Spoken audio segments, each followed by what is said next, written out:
এবং এই যে এগুলো অনেকটা মজবুত, সেই সেগুন কাঠ দিয়ে তৈরি, সেই আমলের, এখনো টিকে আছে। দেখুন আপনারা। বন্ধুরা, ঘুরতে ঘুরতে চলে আসলাম ঐতিহাসিক বাবুবাজার ব্রিজের নিচে দাঁড়িয়ে আছি। আপনাদেরকে দেখাবো 184 বছরের পুরাতন আমির উদ্দিন ঘাট জামে মসজিদ। এই সেই মসজিদ, সেই মুঘল আমলের নিদর্শন। আনুমানিক ধরা 184, কিন্তু বয়স আরো বেশি। চলুন আমরা মসজিদের ভিতরে চলে যাই। চলো।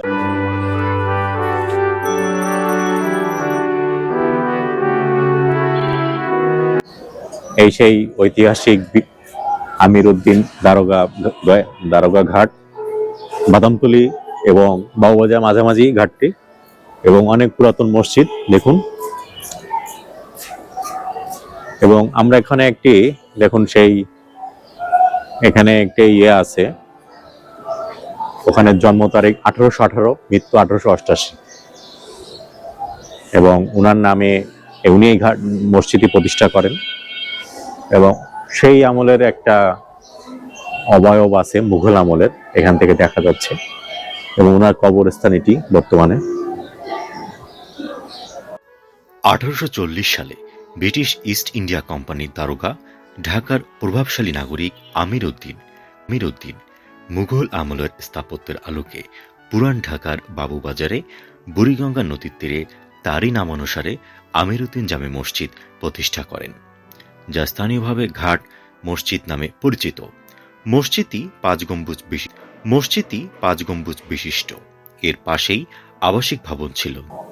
অনেক আদি মসজিদ দেখুন, এবং 200 বছর, এই যে বড় বড় গম্বুজ, ঝাড়বাতি, এবং এখানে নিয়মিত 5 ওয়াক্ত সালাত আদায় করে থাকে। এবং এই যে কাঠের যে দরজা দেখুন, সেই আমলের, এবং এই যে এগুলো অনেকটা মজবুত, সেই সেগুন কাঠ দিয়ে তৈরি, সেই আমলের, এখনো টিকে আছে। দেখুন আপনারা। ভবন ছিল যেটা বিলীন হয়ে গেছে। এটি যেন মুঘল আমলের আত্মার খোরাক হিসাবে। এবং একটি মক্তব, এখানে মাদ্রাসার পড়াশোনা করে ছাত্ররা। বাবুবাজার ঘাট জামে মসজিদ, ওযুখানা। খোরাক হিসাবেই পুরান ঢাকার অনেকেই ঘুরতে আসেন। পাশে রয়েছে তার কবর।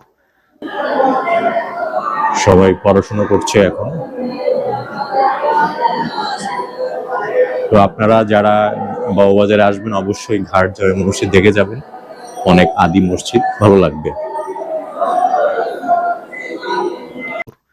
সাবস্ক্রাইব করুন ট্রাভেল কিংডম ইউটিউব চ্যানেলটি।